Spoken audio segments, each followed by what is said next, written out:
Fala pessoal, como vão vocês? Rapaz, que saudade de estar gravando aqui mais um episódio do Thiago Dias Podcast, que é muito bom fazer esse podcast aqui, bate-papo, muita conversa boa, muito conteúdo que agrega, né? E hoje vai ser um podcast especial, certo? Fazendo um ano aí, Thiago Dias Podcast, que já fez, né? Um ano já, mas com poucos episódios. Agora temos episódios mais frequentes, pode ter certeza disso. E hoje vai ser um retrô, né? Uma retrospectiva de todos os episódios, com algumas partes, né, de cada episódio, acho que foram 7 a 8 episódios, contendo os melhores momentos do podcast, a melhor conversa, né, o bate-papo que ocorreu ali durante cada episódio. Então, você vai ficar agora aí com os episódios em sequência, certo? Desde a estreia até o episódio final, tá bom? Então fiquem aí com os episódios e daqui a pouco eu volto novamente aí. Valeu! Tudo que é bom e que vai rolar tem um atrasozinho, uma coisa e outra, mas sai, né? Mas assim, iniciando hoje aqui, para você, o que você acha referente ao a música secular, ao músico cristão tocar em banda secular, em um local secular? Como você leva isso, sua concepção? Rapaz, é um assunto muito polêmico. Eu encaro como a música, para mim, na minha visão, simples visão, para mim não existe música secular. Para mim tudo é música, porque o que toca na igreja, em um templo físico, o que toca lá, os mesmos acordes, é os mesmos acordes do secular. Como é conhecido o secular. É os mesmos acordes. E voltando, mas tem uma diferença. Existe um algo que você pode fazer para adoração a Deus. Você faz uma música ali, entoar. Porque adoração não é só música. As pessoas confundem. É um ato. É você falar com Deus, uma vida, plenitude diante de Deus. Isso é uma adoração também. Não é só, não resume só em canções. Entendeu? Né? Apenas em canções. Isso. Agora voltando aqui para o lado da música, como eu encaro tocar no secular, eu encaro como um profissionalismo. Como profissionalismo, como qualquer outro emprego. Qualquer outro trabalho. Qualquer outro trabalho, sim.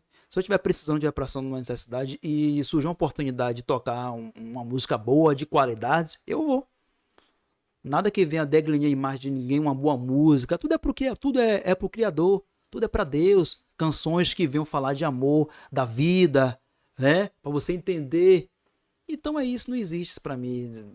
Se tiver oportunidade, eu vou. Encaro isso como um profissionalismo. Sim. Profissionalismo. Entendi. E uma boa música é música boa, tem que se curtir. Pra você, assim, o momento ali do som e tudo mais, caso você não leva como. Você não chega a pensar assim, em a pessoa acabar se envolvendo um pouco ali na pegada da lombada, da música, que for assim, ou o cara pode seguir um profissional mesmo, fazer o trabalho dele, ganhar seu cachê e ir embora. Veja bem, tem pessoas que não têm estrutura Sim, para sim. lidar com esse tipo de Nesse coisas. caso, eu não tenho estrutura. Estrutura vai se corromper com as coisas. Não vos conformeis vos com este mundo. Então eu não posso me corromper. Se você tiver estrutura para tocar em um secular, você pode ir encarar com profissionalismo, sim. Agora tem pessoas que se deixam se levar pelo momento da emoção ali e aí começam a praticar coisas indevidas, coisas que irão se prejudicar a sua vida espiritual e pode comprometer. Então se você não tem estrutura para tocar em um secular, fazer um som, então não vá. Tem pessoas que não têm condições, não têm um trabalho, só sabem tocar. Vai viver de quê? A igreja tem condições de sustentar o músico? Então ele vai viver de quê? Então se surgir uma oportunidade lá fora de ele ganhar R$300, 200, que eu conheço vários amigos meus que tocam seculares aí fora, porque eles não trabalham, eles vivem disso. Como é que vai sustentar sua filha? Entendeu? Entendi. Então é isso. O médico não faz seu serviço lá? Não é um trabalho, não é um serviço secular? O Totalmente. engenheiro? Tudo é profissão. Se você for encarar por isso, tudo bem. Agora, se o cara vai encarar para viver uma vida promíscua, uma vida de prostituição, eu não aconselho ir. Mas se você for no intuito de ganhar seu dinheiro e de curtir uma música boa, de viver uma música boa, não tem problema nenhuma. Eu encaro como profissionalismo, é isso. Então, eu procuro ajudar pessoas que têm dificuldade em tirar de ouvido, em afinar seu instrumento, em se educar musicalmente. Então eu passo para essa galera nova que chegam aí, não que eu quero ser melhor do que ninguém, jamais. Mas um tempo que a gente tenta na igreja tocando, a gente termina que a gente aprende muitas coisas, em termos de som, em termos de afinação, em termos de cabos, de pedaleiras, de cubos. E nós vamos orientando as pessoas que estão chegando agora, essa geraçãozinha aí. Fala galera, fala pessoal, estamos começando aqui mais um segundo episódio do Thiago Dia Podcast. E aqui hoje eu estou com uma pessoa muito especial para mim, né? Ele conhecia há mais de 2, 3 anos atrás, né, Dal? Uns 3, 4 já. 3, 4 anos atrás. Uhum. É uma bênção de Deus na minha vida também, certo? Digamos que é o meu segundo pastor, né? Minha segunda casa que eu tenho aqui na Nova Terra. E estou aqui com o nosso pastor Adeilton Estrela. Eu chamei de Dal, né? É o mais íntimo, Dal. mas para quem não é íntimo ainda, Adeilton Estrela. Eu tenho um prazer, Dal. Muito prazer Opa. em receber você aqui. Aí sim, hein? Poxa, vai ser bom, vai ser Prazer. coisa boa. Né? Sempre. E assim, Dal, o que devemos. Não sei se você falou totalmente essa questão, mas o que devemos como corpo de igreja no tempo atual? E eu vou mais voltar um pouco mais para a juventude, Uhum. né? A minha geração também, né? A minha juventude. O que a juventude hoje em dia falta fazer? Ou não falta para você? Então, muitas vezes, algumas igrejas, né, têm a cultura de falar, não, precisamos fazer algumas coisas relacionadas a entretenimento para os jovens irem para a igreja. E isso não é legal, né? Não que não possa ter entretenimento, mas que isso não seja um atrativo, que o atrativo seja sempre Jesus, a palavra dele e a presença dele. Mas sim, podemos ter atrativos na igreja, né? Coisas que envolvem os jovens, mas coisas simples. Nada de Sim. muito diferente do cotidiano dia a dia, como prática de esporte, como sentar todo mundo para assistir um filme. Não precisa ser Né? nada mirabolante, né? Não, porque acaba gerando um entretenimento que atrapalha todo o mover de Deus, eu vou dizer a essência do que realmente, e o que Deus realmente quer com a igreja, que é compromisso, né? Então, por exemplo, falando de jovem, né? Dizem que eu sou jovem, eu tenho 36 anos, Ainda é. mas parece que eu sou jovem. Eu jogo bola, né? Jogo futebol, pesco, eu saio, me divirto, né, nesse sentido. Saio muito com a minha família também, mas tratando essa questão de jovem, né? Eu me envolvo sempre com as coisas dos jovens na igreja. E a ideia é, a gente precisa ter uma vida e, vamos dizer assim, usar, né, aquilo que podemos usar. E algumas vezes, há muito tempo atrás, vou dizer assim, as igrejas proibiram as pessoas de fazer muita coisa.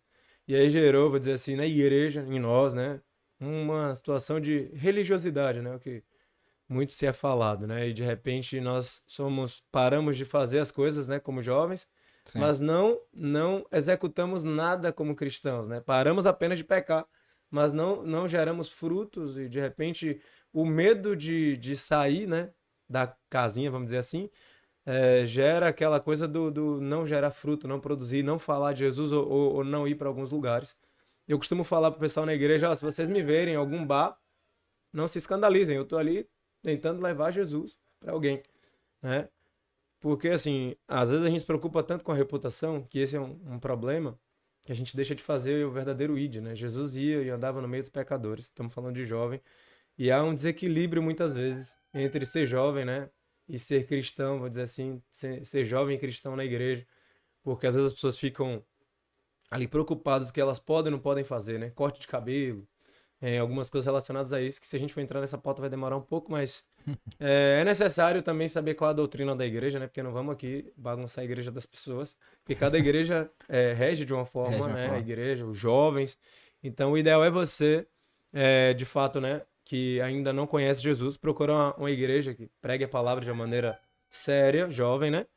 E se você for de uma igreja mais que tem um rigor, né, digamos assim, que é assim que a gente costuma falar, Sim. respeite a doutrina, vale a pena, né? Eu já fui, por exemplo, de uma igreja que era mais rígida e eu respeitava, amava, amo, inclusive.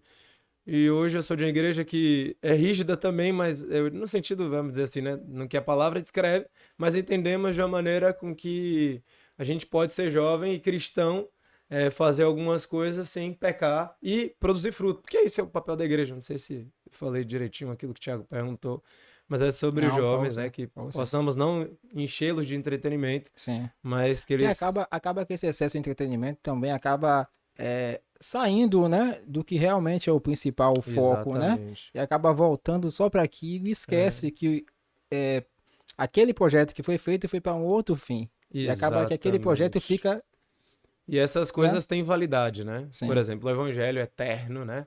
Mas esses entretenimentos, essas estratégias humanas têm validade. sim, E esse é o problema, não vai estar ali enraizado em Jesus, como a palavra fala, né? Porque quando está em Jesus, pode vir chuva, vento, o que for, e aquele jovem, ele vai se tornar um adulto cristão muito mais forte, digamos assim, que a Bíblia fala, né? Que precisamos, de fato, viver o que a Bíblia fala. Jesus fala que no mundo tereis aflições, mas tem de bom ânimo. E a Bíblia fala que a tribulação no cristão, ela precisa gerar alegria. O livro de Tiago, né? Capítulo 1 fala, alegrai-vos na tribulação. Olha que tremendo. E muitas vezes o que gera no cristão, tribulação, desespero. desespero. E esse é um caminho errado sobre o que a palavra fala. Então o que eu preciso fazer? Olhar para Jesus e falar, Jesus fala que eu tenho que me alegrar, então eu vou firmar aqui no Senhor, vou me alegrar. E usufruir, né? Usufruir, digamos assim, usar daquilo que é nosso, a presença de Deus, que vem como uma paz que excede todo entendimento, né? Relacionada ao fruto do Espírito. E é necessário que a gente usufrua, que é nosso, né? Com certeza. Então é isso. Fala, galera. Agora sim, rapaz, está difícil hoje, viu? É porque aqui, velho, só pode. Alguns problemas técnicos, mas é ao vivo, é assim mesmo, né? Tá nas melhores famílias, como diz Isaac, que falou no próximo episódio, né? Então estamos aqui hoje com o nosso amigo Thiago Ramos, meu amigo e meu chefe também, né? Como é que eu vou me importar aqui? Que vai falar hoje sobre assuntos verdades e costumes, assunto muito importante referente ao meio cristão, certo? Juntamente com o convidado aqui polêmico, né? PG, nosso músico aqui, no qual me deu um boom aqui nos Rios, mais de 8 mil visualizações, comentários, um monte de coisa. Eu fiquei sem graça no dia. Mas vamos lá. Ele vai vir pra cá agora. Essa mesa tá pequena demais pra mim. Vou ficar ali no cantinho só escutando, certo? Mas também vou tirar minhas dúvidas com ele. Então aperte os cintos e vamos nessa. Aí bota na balança o que mais vale, a verdade ou o costume. Então, o costume é uma prática que você tem um hábito de fazer. Eu tenho um costume de comer meio-dia. Você tem o costume de comer 1h da tarde. Eu tenho o costume de tomar café 7h da manhã. Você tem o costume de não tomar café pela manhã. Tem gente que almoça à noite, é um costume. Já tem gente que não almoça à noite. Então são coisas que a gente pode levar até para o dia a dia da gente. Não só para dentro do meio evangélico. Só quero conjecturar, falar algo importante sobre doutrina e costume. As pessoas confundem as coisas. O que é costume, o que é doutrina. O que é doutrina e o que é costume. Você pode dar o amplo para a gente? No costume. Costume é o hábito ou prática que você faz consequentemente. Ou seja, como eu citei agora, eu tenho o costume de ir à igreja aos domingos. Isso é um costume. Não é doutrina. Não é doutrina. Sim.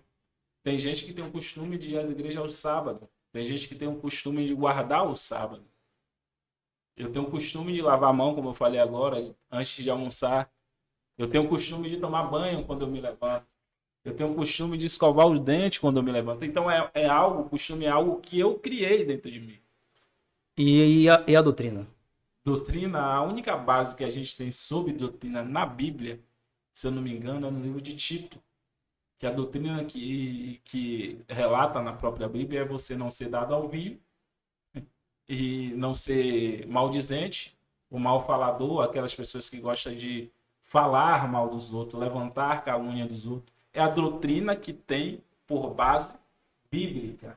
Agora, um costume que eu crio dentro de uma denominação evangélica, isso não é doutrina. Agora, algo que eu quero só externar. Se a pessoa não seguir os costumes de um templo físico ou do líder religioso, está cometendo um pecado? Sério, que as pessoas confundem costume e doutrina. Aí tô pecando, que às vezes as pessoas não têm o conhecimento, as pessoas são manipuladas pelos líderes religiosos, os líderes colocam um jugo nas pessoas, um peso tão grande que as pessoas não têm o conhecimento. O pessoal é Ctrl-C, Ctrl-V, o que é? Copiam e colam o que elas ouvem por aí. Então elas não têm uma base bíblica. Então as pessoas ficam com aquele peso, lubridiada pelo sistema religioso, e termina que elas ficam aí sem saber o que está fazendo, ficam com aquele fardo, eu pequei, eu errei. E às vezes é um algo simples, e ela fica se martirizando pelo aquilo que aconteceu. Será que é costume, doutrina? Eu pequei? E o que é que o senhor tem a falar sobre isso aí, meu irmão? Ó, RI. Hoje dentro das igrejas se cria um RI, regulamento interno. Ou seja, são preceitos ou costumes, não é doutrina, é costume. É diferente, né? É diferente. Bem diferente. Costume que uma certa denominação religiosa tem. Um exemplo, antigamente, eu não sei, no dia de hoje, tem igreja que um homem não pode usar calça. A mulher não pode usar brinco. O homem não pode usar uma corrente de ouro. Mulher não pode. Tem igreja que proíbe a mulher de usar a saia que tem um corte no fundo da saia. Isso é o costume de uma igreja. Não é que você pecou. É um costume, um regulamento interno que foi criado dentro dessa certa denominação para as pessoas que são membros usar esse costume ou não. Agora, se você não tiver o costume de fazer isso, não significa que você está praticando um pecado. Sim. Porque pecado é tudo aquilo que vai de contra a palavra de Deus. Então, isso que é pecado. Adultério, fornicação, falar mal dos irmãos, que hoje se coloca um peso, hoje nos jovens, hoje na maioria das vezes, não abrindo brechas para os jovens praticar, mas quando eles acabam tendo relações com a namorada, com a noiva, aí coloca-se um peso em cima do jovem porque ele teve relação antes Do casamento. do casamento. É bom que espere, mas só que esquece que fora dessa prática, o falar mal do irmão também é um pecado. E não tem pecadinho nem pecadão. Se botar na balança, tanto quem fala mal tá pecando, quanto quem se prostitui tá pecando. Agora, tem um detalhe, existem graus de pecados. A consequência de um pecado é diferente do outro. Mas para Deus não há diferença. Mas existem as consequências aqui na Terra. De um pecado, quem matou, quem roubou, cada um vai ter uma sentença para aquela pessoa. Isso. E na maioria das vezes não é nenhuma sentença aplicada pelo próprio Deus. Não é uma sentença que, não, eu adulterei, Deus vai me castigar porque eu adulterei. O costume que hoje o povo fala é que Deus vai lhe castigar pela prática que você cometeu. É a consequência do pecado. É a consequência do erro que você teve que você vai sofrer. Isso. Falta de confiança no meio da sua família, falta de confiança com seus amigos, porque uma pessoa que tem uma esposa, eu sou casado, um beijo para minha esposa Rayane e para minha filha Valentine. Eu sou casado. Se eu adultero, traio minha esposa, por que eu não vou lhe trair? Minha esposa deita comigo, tá comigo, nos momentos difíceis e nos momentos bons. E você que tá comigo me conhece só praticamente superficial, só aquilo que eu consigo apresentar para você. Então acabo quebrando sua confiança também. Tem um exército, se eu não me engano, é o exército russo, eu não lembro qual país, que se descobrir que você traiu sua esposa, você é automaticamente expulso desse corpo do exército. Então é uma quebra de confiança. Então isso é a consequência que você vai pagar pela sua prática, não é dizer que Deus vai lhe castigar. Hoje aqui, estou aqui com uma pessoa ilustre, Isaac, ele que atua numa empresa de grande nome aqui no Brasil, uma empresa de logística, certo? Ela também é multinacional, né, Isaac? Multinacional. Supervisor atualmente, né? Exerce uma excelente função. E está aqui para debater, mas o assunto de hoje não é sobre transporte, não é sobre carga e não é sobre, né, serviços. É sobre dois assuntos que, desde a questão humana, né, da criação humana, ocorre, que é o fato do preconceito, do racismo, e abordando também algumas pinceladas que ele vai dar aqui com total respaldo sobre educação, né? A educação em si doméstica para com as crianças, né? A criação do ser humano, do indivíduo, né? Tá na hora do negro despertar, né? Tá na hora do negro ele mostrar para que veio. Que a cor negra em si já é uma cor bonita, né? É uma cor que chama a atenção. Então, assim, o negro ele não pode se vitimizar porque eu sou negro que eu não consegui uma faculdade boa. Porque eu sou negro que eu não consegui um emprego bom. Não, é mais um desafio na vida do negro. A partir do princípio que ele já é negro, então torna-se tudo mais difícil.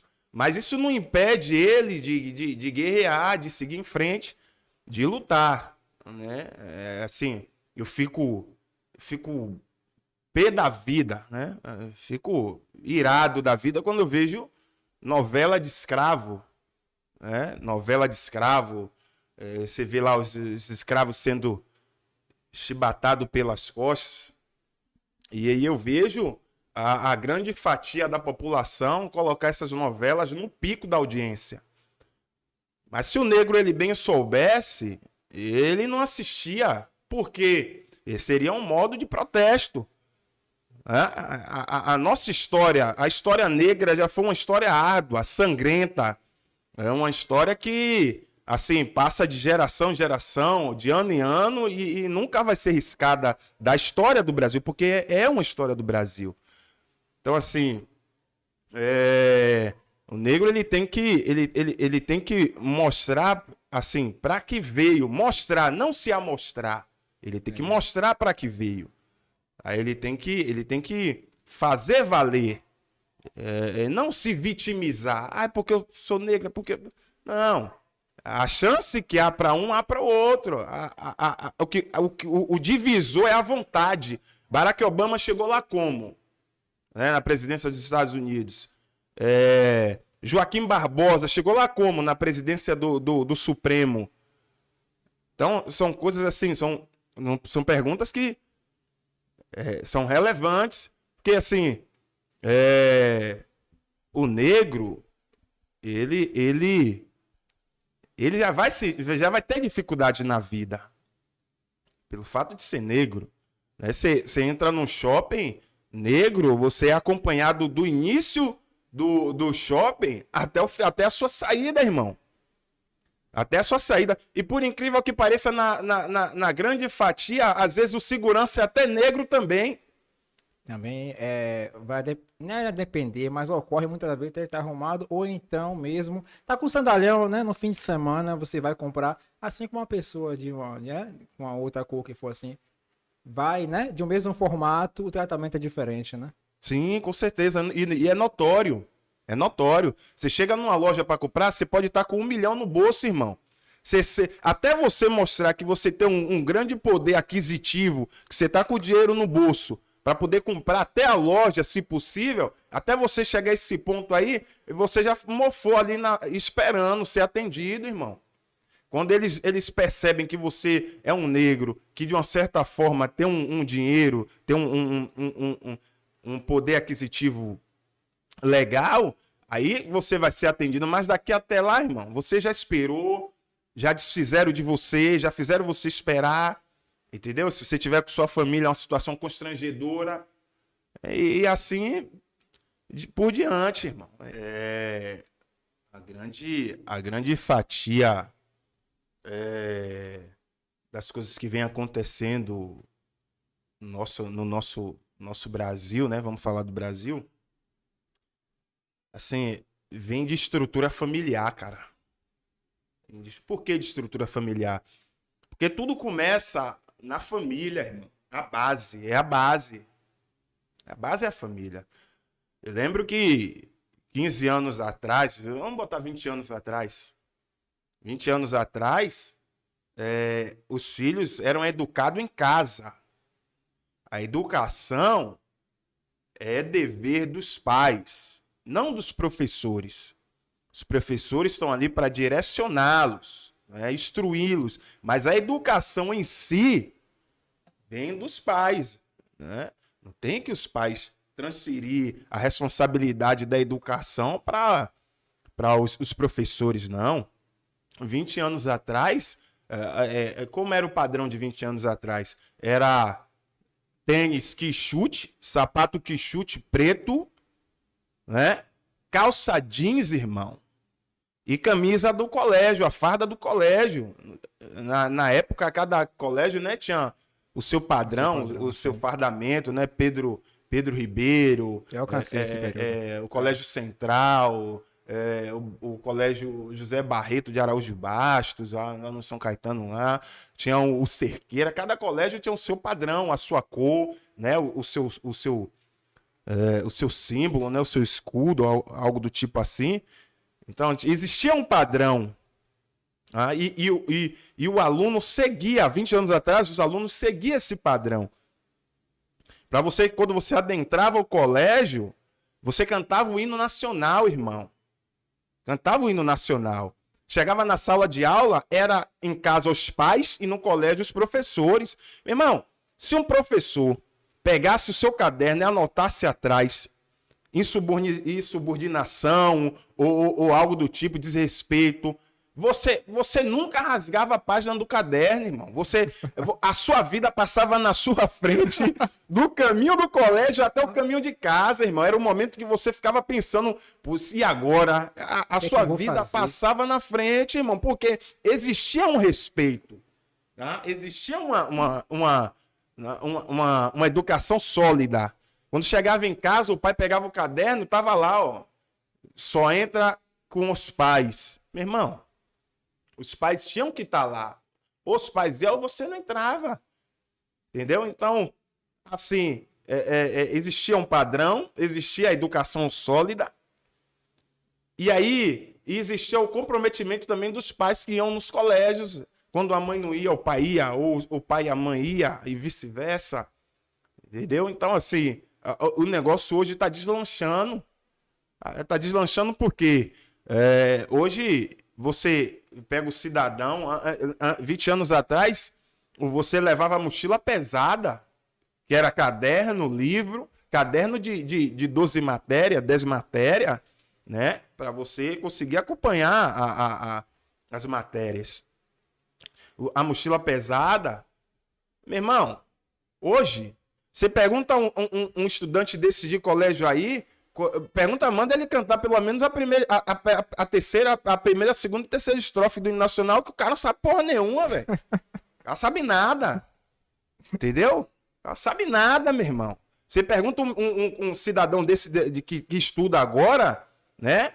Nesse século que a gente, nesse ano que a gente está vivendo agora, nesse período, você pergunta ele quem foi Zumbi dos Palmares, que ele não sabe quem foi. Você vai perguntar quem foi Maria Quitéria, ele vai dizer que não, para Maria Quitéria foi o personagem que eu vi na novela, tal, assim, não sabe quem é. O quê? A culpa é do professor? Não é do professor. Hoje o cidadão vai para qual padrão? O padrão que vai para o colégio.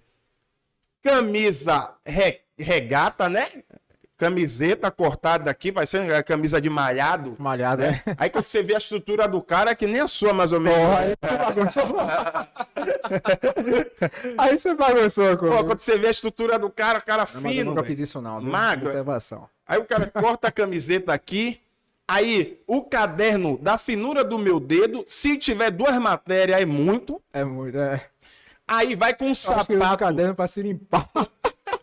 Vai com um sapato branco ou vermelho e de bermuda. Aí é o seguinte, o porteiro lá não vai falar nada com medo de tomar um tiro, uma cadeirada, uma facada. O professor, coitado, que já não ganha esse dinheiro todo, é um absurdo também, o professor não ganhar um salário digno. Não digno que eu falo assim, um salário bom, né, pelo que ele faz, né? Aí o professor já não ganha bem, ele já não é bem remunerado. E aí ainda fica acuado de não poder chamar a atenção do cidadão com o pé na carteira, de bermuda na sala, camiseta, pega o caderno e faz de pandeiro. E se o professor reclamar, o que o professor ganha é uma cadeirada, joga o lápis num professor. Aí a gente vê no jornal aí, não precisa nem estar relatando aqui. As ameaças, né? Ameaça, é um absurdo, uma falta de respeito.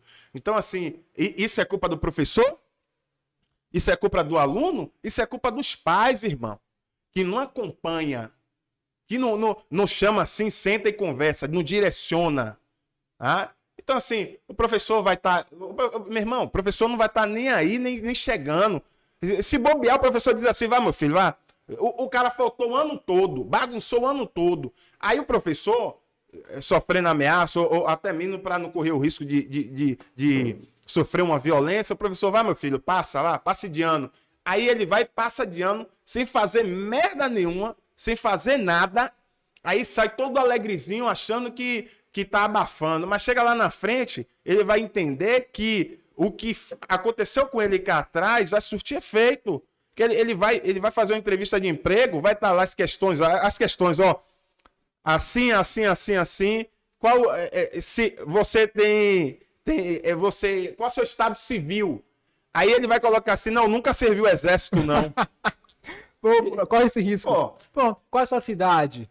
Entendeu? Rapaz, mas O cara não vai saber, velho, porque não teve direcionamento de pai e mãe, o professor não vai correr o risco de tomar uma cadeirada. Eu acho isso um absurdo, cara. Tô com ele que é comunicador, olha quanta coisa, comunicador, empresário e escritor. O cara é fera, velho. E tá com um livro aqui que eu tenho até medo do tema, e eu já disse que não é bom nem abrir. E aí que hoje eu recebo ele, Cleidson Bonfim. Cleidson, um prazer recebê-lo aqui, velho, no podcast. Certo de hoje. Satisfação incrível, Thiago, estar aqui com você. Muito obrigado. Quero dizer desde já que é uma honra falar com a sua audiência, que é uma audiência qualificada, de pessoas que realmente decidiram e vão crescer na vida, vão com certeza estar no topo, porque elas merecem e estão aqui consumindo um conteúdo de valor que você está produzindo. Quanto ao livro que você acabou de falar aí, está aqui do meu lado, Como Ser Rico Antes do Dinheiro, é um perigo alguém abrir esse livro sem saber o que pode acontecer com a vida. Aliás, se você não quer que a sua vida seja transformada, nem abra o livro. Rapaz, depois dessa aí, mas eu vou adquirir um desse também, tenho certeza. Para uma pessoa iniciante nesse meio, que entrar também como comunicador, o comunicador abrange um pouco mais do que o radialismo, vai também jornalismo, né? Uhum. Comunicador.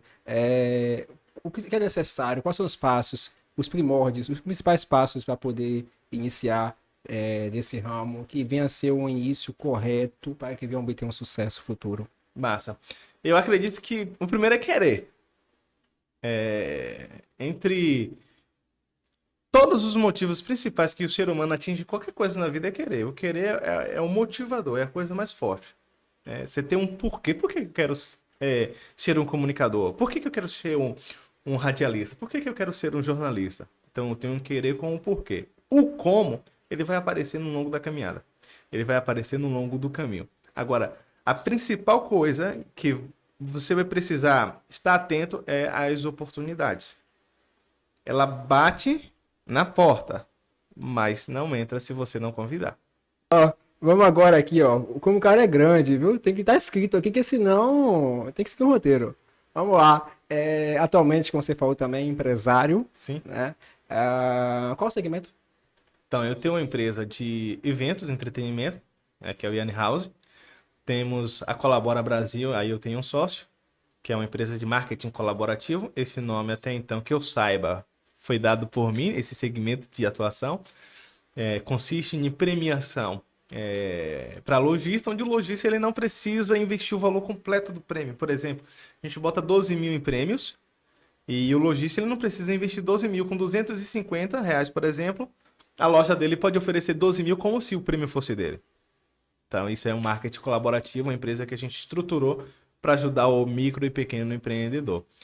Fora isso, eu tenho a CB Marketing, que trabalha diretamente com marketing de anúncios mesmo, né? Os anúncios que vão lá na Rádio Metrópole, na Itapuã, na Sucesso, através das rapidinhas do futebol, é feito através da CB Marketing. Então, são essas 3 empresas que a gente administra aqui hoje.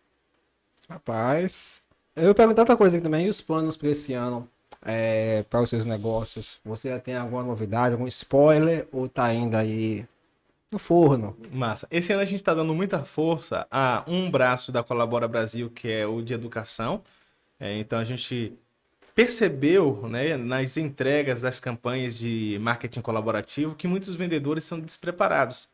E às vezes muitos lojistas também são tão despreparados quanto. Tipo, se deu um emprego. É aquele cara que estava desempregado e diz, ó, eu preciso abrir alguma coisa aqui. E aí nunca buscou um conhecimento, nunca buscou informação, nunca fez um curso de vendas. Então, gratuitamente a gente está oferecendo agora mesmo. Quinta-feira será a segunda quinta que a gente vai fazer o curso de vendas, que é o método CEL que a gente acabou de criar. CEL com S, tá? S-E-L-L, que é vendedor ou vendas em inglês. Então, vão ser 4 quintas. E aí a galera que já trabalha com a gente, é cliente da Colabora Brasil, vai fazer esse curso de graça. Inclusive, para sua audiência aqui, eu posso abrir o link para as pessoas fazerem também de graça. São 4 quintas. Eu tô agora com essa capa verde aqui, com essas letras bem garrafais, nenhuma letra minúscula, eu tô vendo aqui, nenhuma. Até as pequenas ali, ó. O tema é, ó. Tá gritante, né? Tá gritante, velho. O tema é, tá do lado dele aqui, ó. Como ser rico antes do dinheiro. Tem uma vida abundante de realizações por Cleidson Bonfim. Me explica aí, Cleidson, um pouco aí esse livro aí. Esse livro eu escrevi também em 2019. São 4 anos agora de escrito. No entanto, apesar de estar disponível na Amazon há um bom tempo, este é um livro que na Amazon custa um pouco mais de R$600. Olha. Cara, como é que um livro fino, pequeno desse jeito, pode ter um preço tão elevado? Depois que você lê, você vai me dizer se valeu a pena ou não o investimento. Mas eu só deixei para lançar oficialmente, fisicamente, levar para as palestras, trazer para podcasts como o seu, depois que eu atingi uma meta, que era a minha meta pessoal de atingir R$1 milhão em patrimônio. Sim. Eu disse, bom, eu atingi, eu sei o caminho. O meu livro tem a receita que dá certo. Mas se eu falasse antes para as pessoas que têm uma receita e não tivesse chegado, era difícil as pessoas acreditarem. As pessoas querem... Como é que você está me ensinando uma coisa que você ainda não alcançou? Não alcançou. Eu disse, tudo bem, eu não vou te ensinar agora. Vou te mostrar que é possível, agora só que você vai ficar uns 2 anos atrás de mim. Porque assim, leva tempo. Sim. Né? Você não vai fazer do dia para a noite. Tanto é que o meu livro ele começa com... Ele é todo baseado na Bíblia, tá? Ele tem princípios bíblicos de coach, PNL, marketing, vendas e um pouquinho de metafísica também. O que vai acontecer? O primeiro capítulo começa dizendo: não tenha pressa. Provérbios, planos bem elaborados levam à fartura. Ou seja, quem tá achando que dá para ficar rico da noite pro dia, esqueça, balela. Se você jogar na loteria, fica. E ganha. Não, peraí. Voltando. Jogar é ganhar, né? O que é o mais difícil. Mas tudo bem. Se jogar e ganhar, você fica do dia pra noite, né? Mas também pode perder e ficar ainda mais pobre do que você era do dia pra noite. Verdade. Você sabia que a maioria das pessoas que ganham em reality show como Big Brother ou na Mega Sena, elas ficam mais pobres do que elas eram antes? Por que isso? Eu percebi isso. Por que essa questão? Por quê? Elas não são ricas antes do dinheiro. Primeiro você aprende a ser rico, aprende como ser rico, aprende a ter comportamento de rico, para depois que você tiver o dinheiro na mão, opa, agora eu sei o que fazer. Porque o cara que, na parábola dos talentos lá na Bíblia, para quem não conhece, um cara recebe 5 talentos, outro recebe 2 e outro recebe 1. O que recebe 1, ele tinha 1 na mão. Mas no final, na moral da história, diz assim, ó: porque você foi infiel no pouco, até o que você tem lhe será tirado. Não é assim? Até o que você tem será tirado. Por isso que o cara volta a ser mais pobre do que era, porque até o que tem foi tirado. E foi dado para quem? Pro mais rico. Porque o mais rico foi prudente sobre administrar. Lê o livro, como se fosse antes do dinheiro. Então, resultado. Por que ficam mais pobres? Porque elas pegam... Quer ver um exemplo aqui? Você ainda não teve acesso ao livro aqui, mas eu sei que você é um cara de um capital intelectual muito grande. Você ganhou 1 milhão hoje. Qual a primeira coisa que você faz? Rapaz, de início, claro que a gente vai ficar até valor na conta, eu penso em investir. Certo. Investir em algo. Você tá me perguntando, né? Investir em algo, investir em... acredito que, não sei, em condomínio, algo do tipo, que eu possa continuar ganhando. ou em questão de ações também, entendeu? Que eu tenho sempre observado um pouquinho, tentado Você sabe? estudar. Não, ainda não. Perdeu dinheiro. Acabou de perder 1 milhão. Meu Deus. Por quê? Aí, mesmo que seja uma intenção correta, pô, a intenção é de investimento. Talvez você invista numa área que você não tem domínio, conhecimento nenhum, você acabou de fazer um desperdício do dinheiro porque você não sabe como manusear aquele mercado. Então essa é uma resposta para mim até do Big Brother, de quem pode ser, quem... Entendi. A Alguém investimento no pode local que investir. não tem conhecimento. Para investir no condomínio, no apartamento, né? Comprei um apartamento ou comprei uma casa para alugar. É meio isso que você pensou? Sim, comprar um apartamento de grande porte. Pronto. Entendeu? E a partir dali. Massa, se você não aluga esse apartamento no primeiro momento, o que é que vai acontecer? Você tem um condomínio e IPTU para pagar. Você já começou a ter despesa. Poxa, Nós falando só de aluguel. só de aluguel. Tá parado lá 3 meses em um condomínio de alto padrão, que é, ó o pensamento, vai ser um de alto padrão. Um condomínio de alto padrão, 1.200, 5.000 reais, né? Imagine, 5.000 começou a sair da sua conta todo mês e não tá tendo retorno ainda. Então, apertem os cintos, vamos lá. Sem mais delongas, recebo aqui hoje no meu podcast Danilo Aguiar. Fala aí, Danilo. Primeiramente, gostaria de desejar bom dia a todos e a todas, né? E dizer que é um prazer enorme estar aqui conversando e passando um pouquinho do meu conhecimento, né? A todos que nos veem e nos ouvem aqui. Pronto. Rapaz, Danilo, eu digo a você, viu? Pessoal, para poder pegar um tempo desse cara aqui para poder fazer alguma coisa, tem que ser no fim de semana, porque senão não dá não. É peso mesmo. E lá, Danilo, vamos abrindo aqui o podcast contigo. Bora lá? Quero saber de você aqui.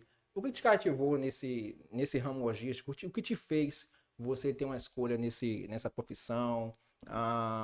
Pode contar um pouco aí da sua história aí. Bom, a pessoa que mais me motivou a trabalhar com transporte, né? Foi o meu pai. Desde muito cedo, né? Eu sempre viajei com ele. Desde os meus 7 anos, ou quando eu tinha a oportunidade de estar viajando com ele, né? Meu pai trabalhava com transporte de cargas vivas, né? De animais. Sempre naquela região ali de Rondônia, Amazonas, na fronteira do Paraguai, Uruguai, Bolívia, né? Amazonas. Então, surgiu em mim um sentimento, né? Cativou em mim um sentimento de entender como algo sai de um ponto A e chega a um ponto B. Mas levando em consideração que dentro desses 2 pontos há muitas outras ramificações, né? São histórias que você conhece pelas estradas, são pessoas que você encontra. Então, tudo isso me cativou, tudo isso surgiu de mim um sentimento de estar trabalhando com transporte, né? Meus pais são do Ceará, eu sou de Rondônia, mas olha que interessante, mesmo naquela década de 1998, 99, fazendo as viagens com meu pai, existia muitos cearenses que moravam em Rondônia, sem que a gente nunca tinha se visto ou conhecido, mas o meu pai dava o nome do pai dele, que é o Tomás Gomes de Aguiar, como referência, e as pessoas conheciam, né? Imagine naquela época que não tinha internet, Sim, toda essa o comunicação. celular a gente nem imaginava de ter. Os telefones, naquela época, eu acompanhei essa época, que as tecnologias demoravam um pouco de chegar lá em Rondônia, né? No Brasil, né? No Brasil inteiro, então era por ficha. O que a gente utilizava era referência de nome de pessoas, né? Dos nossos antepassados, né? Agora eu quero falar com você sobre a questão de modais, né? Sim. Pra galera que não entende, e também eu quero me ambientar um pouco mais e quero também aprender, certo? Contigo Sim, aqui, sim. referente sobre isso. Aqui, em sua visão, o que é, primeiramente, né, o sistema modal, que é o que você dá uma explicação pra gente aqui, para o meu público aqui. Em sua visão, o que poderia ser aprimorado num sistema multimodal? Mas de início eu quero só uma outra pergunta, né? O que é modal? Bom, modal é o tipo de transporte, né? Ele pode ser terrestre, pode ser aquaviário, dutoviário, aéreo, né? Então seria isso aí. Certo. E a questão, assim, em sua visão, o que poderia mudar atualmente esse meio que estamos no multimodal? Ok. Tiago, o Brasil, apesar de ter uma extensão muito grande territorial, né, de nossas rodovias federais, municipais, né, federais, mas ela é muito precária. Existem muitos fatores negativos que impactam no fluxo do transporte, né, no fluxo da logística. Eu posso citar vários. Precariedade das nossas estradas, que são muitas, precariedade, né? Tem rodovias federais aí espalhadas pelo Brasil, principalmente aqui no Nordeste, que nem asfalto tem, é barro mesmo. Pavimentação. Eu não tô falando de estradas municipais, né, dentro dos municípios, eu tô falando mesmo estradas federais, que às vezes nem asfalto tem, né? Então, estradas precárias, insegurança que tem crescido muito, né? Isso é que a gente sempre... Somente em 2019, houveram 18.139 ocorrências de 18.139 ocorrências de furtos e roubos, né, nas nossas estradas. Então, recapitulando, precariedade das nossas estradas, Sim. insegurança também nas nossas estradas, né? E outra coisa, Thiago, que deveria ser uma inovação. O nosso transporte marítimo, o nosso transporte de cabotagem, ele é muito pequeno aqui no Brasil, né? Então, seria interessante a mesclagem, né, do transporte rodoviário, nosso rodoviário, né? Sim. E do transporte marítimo. A gente transporta muita coisa, né? A gente transporta pouquíssima coisa nesse tipo de transporte marítimo, né? A gente tem um sistema aqui de cabotagem, né? Cabotagem é o transporte marítimo aqui na nossa costa brasileira, né? Pronto, Mas a sim. gente transporta pouquíssima coisa daqui do Brasil para o outro- exterior. sim. Eu acho que essa área ela deveria investir muito, né, nessa área aí, porque o Brasil ele é grande em território costeiro, Essa né? cabotagem que você fala seria uma espécie de envio como se fosse a China trazendo de cá com os navios aí. Não, esse é o transporte marítimo direto. Direto, né? É. Ah, sim. A cabotagem, ela fica somente aqui na nossa costa brasileira, Sim. né? É de um ponto a ponto. A gente tem um grande terminal portuário aqui em Santos, né? A gente tem aqui em Salvador, mas em comparação com os outros portos, né, espalhados aí pelo Brasil, o nosso aqui eu acho muito pequeno. Do seu ponto de vista, assim, a questão que aconteceu, né? Durante todo esse período que algumas áreas, né, de atuação e de transporte não foram vistas, Tiveram pouco banalizadas, investimento. pouco investimento, foi referente ao governo, foi referente à conduta ou à forma de regência dos presidentes anteriores, foi a má gestão, o que é sido? Tiago, a gente não vai entrar aqui em questões políticas, né, para Sim, não sim. agradar a todos. É, Mas, se você pegar da década de 50 até 2023, você vai ver que é só querer, é vontade. Vontade de fazer isso aqui, ó. Regaçar as mangas e falar, eu vou lá, eu vou fazer isso aí. Eu vou fazer isso aí agora, eu vou conseguir fazer. E é vontade, Thiago. Por quê? Desde 1950 para 2023, será que ninguém podia ter feito alguma coisa? Né? As pessoas, elas dão pouco crédito pro nosso transporte. Mas é o transportador que leva a comida para sua casa. É o transportador que leva a água, que leva o remédio, que leva todo tipo de material que você imaginar. Tudo passa pela mão do transportador. Ainda não existe um modal que caia do céu. Do céu só chuva e bênçãos de Deus. Rapaz, gostei dessa aqui agora, viu? Pelo amor de Deus, patentear. Não, mas é verdade, velho, é verdade. A questão de regência, a gente sempre tem sofrido, né? Com essa pegada. Agora, assim, espero, né? Que mais pra frente ocorra algumas mudanças. É o que eu espero, os votos. Pode fazer um pedido aqui? Alguma coisa? Pode sim. É aquela câmera ali? É, essa aí, câmera 1. Pronto, pode fazer a quem esteja à frente do Brasil ou quem esteja à frente dessa área dos transportes. Olhe um pouco mais pelos transportadores, olhe um pouco mais pelas empresas grandes, pequenas, médias. Olhe um pouco mais pelas pessoas pelas empresas e pelas pessoas que transportam alguma coisa. É um pedido que eu faço, né? ao governo, às nossas instituições, as pessoas que estão à frente do transporte, olhem um pouco mais pela gente, né? A gente depende muito das pessoas que estão nos representando. E é isso. E hoje temos uma conversa muito boa, um bate-papo muito legal. Tenho mais um irmão aqui, mais um amigo meu próximo, né? Que vamos estar conversando aqui sobre um assunto bem interessante. Polêmico. E polêmico, né? Diga a vocês já que sigam minhas redes sociais, o thiagodias.podcast, certo? @thiagodias.podcast, meu Instagram. E também aqui no meu canal do YouTube, Thiago Dias Podcast. Viraliza aí, pelo amor de Deus, tá bom? E iniciando essa segunda temporada aqui, nada mais que chamar uma pessoa tão especial para estar comigo aqui hoje, né? E um assunto muito interessante, certo? Então recebam ele, Lemuel Bispo, o meu grande amigo aí, que vai estar tendo hoje um assunto para debater aí peculiar. Um assunto que ferve. Boa noite, muito prazer estar aqui com o Thiago. Prazer aos ouvintes aí. E vamos entender o que é que o podcast vai nos passar hoje. Quero de alguma maneira contribuir para conhecimento de alguém, dos ouvintes. E meu também, né? Debater é sempre uma via de mão dupla. A gente aprende e a gente passa também alguma coisa. Lemuel, eu quero saber de você o seguinte, velho. Assim, foi até uma questão do podcast, pessoal. Acho que foi o primeiro podcast que foi a estreia do podcast aqui, que foi dia 27 de dezembro do ano passado. Eu recebi aqui PG, né? Nosso amigão aí. PG, meu amigão, um abração aí, PG. No qual a gente falou sobre a questão do músico secular.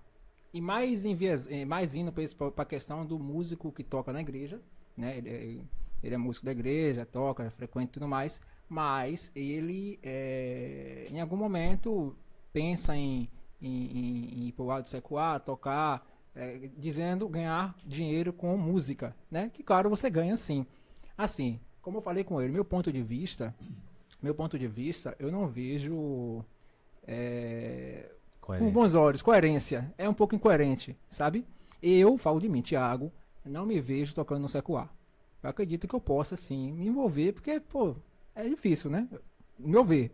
Mas eu quero saber de você, assim, o músico cristão, ele pode permear por esses caminhos, ele pode ir para essa área secular, ele pode tocar, e mais, né? Que, claro, vai ter essas perguntas que eu vou até te citar, que é o quê?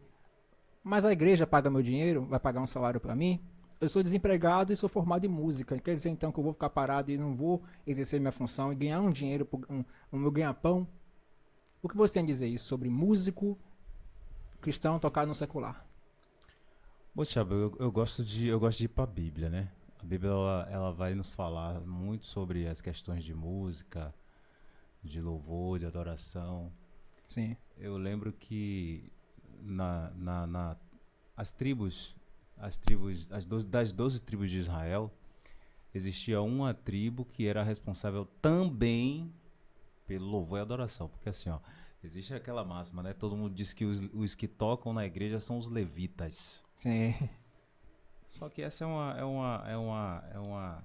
é um conceito muito raso para a função que se exerce dentro da igreja. E eu não sei nem se é correto, viu? Intitular os que tocam de levita, porque levitas são aqueles descendentes da tribo de Levi. E os descendentes da tribo de Levi não necessariamente são aqueles que tocam na igreja. Até porque os descendentes da tribo de Levi, eles não só tocavam, eles faziam diversas outras atividades dentro do templo, onde está especificado lá no livro de Números 4. Vai ensinar pra gente quais eram as funções do levita. E dentre as funções dele também era o de tocar, de levar o povo a adorar e tal. Mas não necessariamente por tocar ele vai ser um levita. É um rótulo que foi deixado para aqueles que tocam dentro da igreja. Mas eu não vejo nisso um problema. O que é que eu entendo?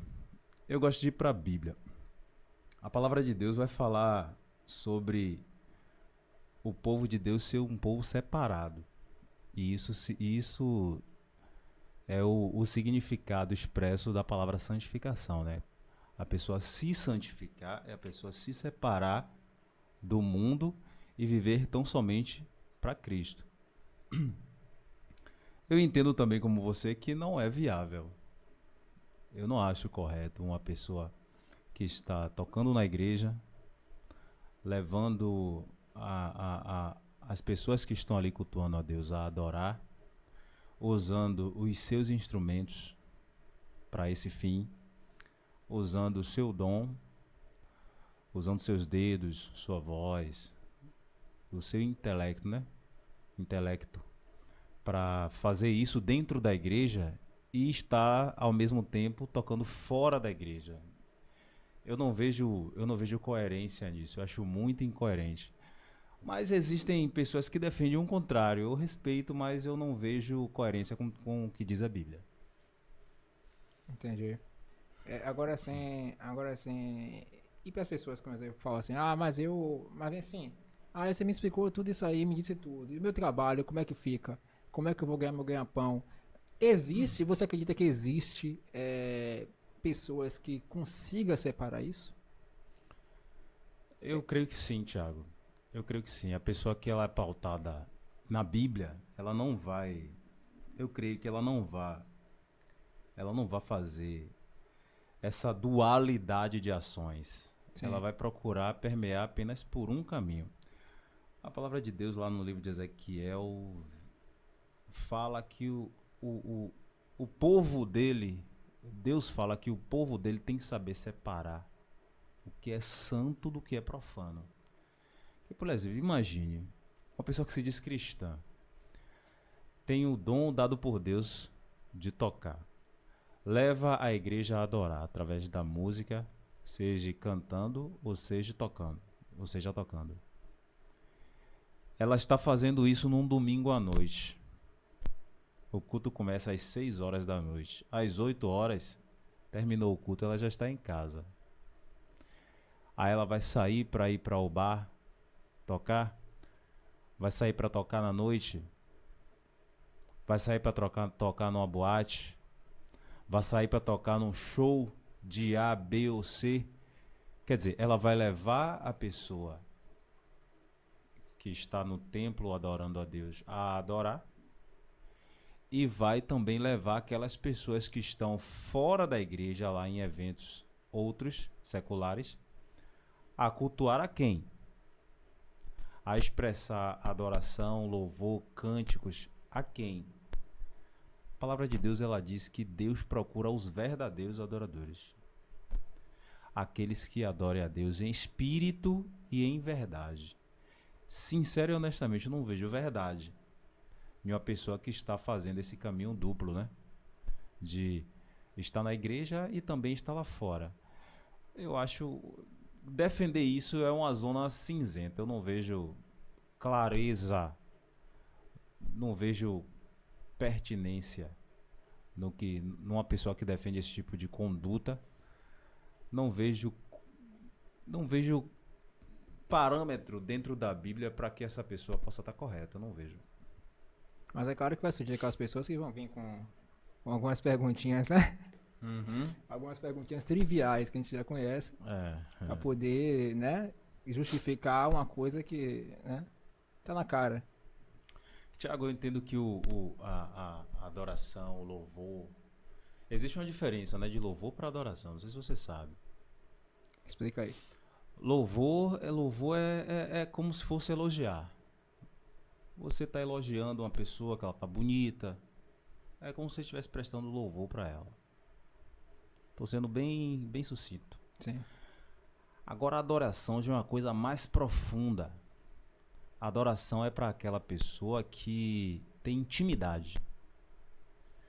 Enquanto você pode elogiar uma mulher que você acha bonita, poxa, fulana tá bonita, a roupa dela está bonita, o cabelo dela está bonito. É um louvor, você não conhece ela a fundo, você não tem intimidade com ela. Agora, a diferença de uma esposa, eu sei que você não é casado, mas já estou profetizando aqui. Olha, recebo. Ei. É diferente de uma esposa. Para quem é casado ou para quem tem namorada, noiva, já é algo muito mais profundo. Ele não vai somente elogiar, ele vai estar próximo, ele vai abraçar, ele vai acariciar, ele vai beijar. Então, a adoração é algo mais próximo. O louvor é algo mais sucinto. E Deus procura os adoradores. É interessante que a palavra de Deus fala que ele procura os adoradores, aqueles que o adorarão em espírito e em verdade. Porém, no Salmo 150, versículo 6, ele diz o quê? Tudo quanto tem fôlego, louva.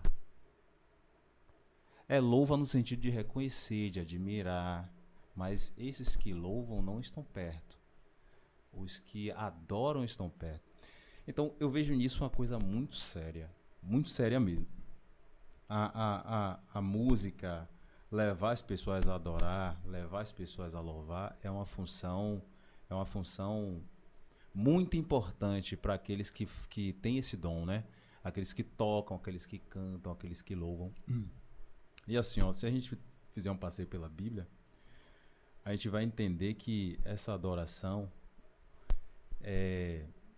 esses louvores cantados, tocados, eles libertaram pessoas. Por exemplo, se a gente for no livro não me recordo agora o livro, mas se eu não me engano é Samuel, 1 Samuel. A gente vai ver lá a história de Davi, do rei Davi. O rei Saul, rei Davi não, ele ainda não era rei, de Davi. O rei Saul, ele era atormentado por um espírito maligno. E o que é que fazia com que esse espírito saísse de Saul e ele voltasse à sua realidade normal? O instrumento tocado por Davi. Então o rei Davi tocava ali a sua harpa, e no momento que ele tocava a harpa, o rei ficava liberto daquele espírito. Então, o louvor liberta. Ele liberta pessoas presas por espíritos malignos. Se a gente for lá para o livro dos Reis, se eu não me engano é 2 Reis, eu não me falha a memória agora, mas no livro de Reis nós vamos lembrar da história do rei Josafá. Josafá, antes de combater, ele selecionou aqueles que iam na frente de batalha louvando. E a palavra de Deus diz que os amonitas e os outros povos que estavam junto com eles para guerrear contra Israel, eles batalharam entre si e o povo de Israel saiu vitorioso. Mas perceba que o louvor foi na frente. Então eu entendo que aquele louvor é verdadeiro, e isso é muito importante. E eu não entendo que Deus queira dividir isso com alguém.